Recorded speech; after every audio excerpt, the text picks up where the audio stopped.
everybody, Ben Fairfield. Today is our final video on The Dip by Seth Godin. And I thought this was fitting material for our final video because this is really how Seth kind of brings all the concepts and everything in this book together to really make a point that drove home with me, and I think it will with you too. So what Seth really talks about is a study that, as of the publishing of the book, was a recent study. I've used it. If you've worked with me in the past, you've heard me talk about it. But it's a really significant study. It was recent at the time of the book publishing. Study says that the average salesperson stops trying to close a prospect on a sale after 5 attempts.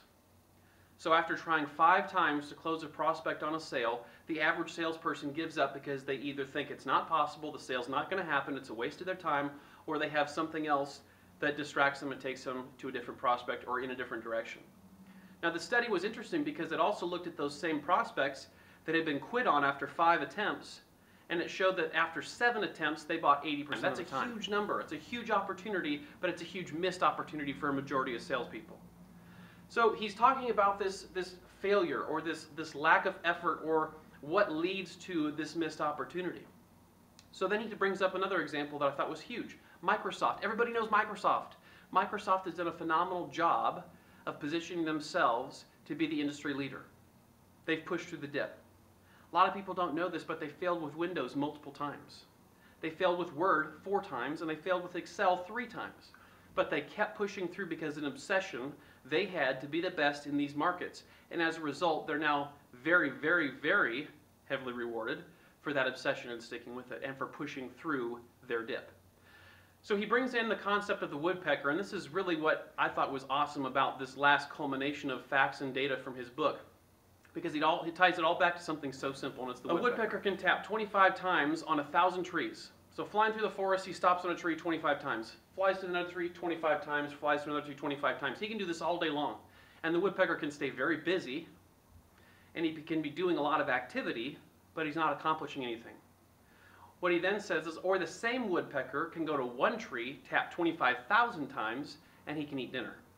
So that focus and that obsession is the difference between the companies that pull through, or the individuals that pull through the dip and experience the success they're looking for that they had set out originally to attain, and those that quit before they pull through the dip.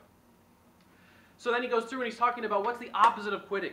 A lot of people think the opposite of quitting is just to simply sit around, wait it out, let it pass you by, it'll get better down the road, and they do nothing but sit.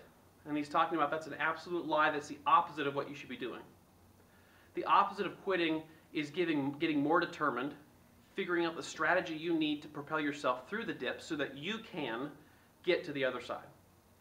This is really, really, really a fundamental piece for what we're doing in our market. Now, real estate specifically in our market, think of how many of your competitors are just sitting by, waiting it out, hoping for the market to change. Now, take that same thought and look at how many people are actually identifying the strategies, the tools, and the systems they need to push themselves through. You're going to see a big difference, and that number is going to be much smaller.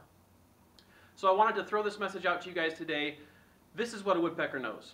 It takes intentional focus, it takes obsession, and it takes identifying what you need to quit and the tools and systems you need to leverage in what you don't quit to get yourself to being #1 in the world. I hope this really impacts you. If you guys want any more information about the dip, you can go to the link below. It'll take you to the Amazon page where you can buy the dip, read the reviews, or you can also click below for the 11 questions that Seth Godin, the author of the dip, has posed for you. Have a great day. Thanks for watching. Check out our website, benfairfield.com, for more videos like this and for other training opportunities.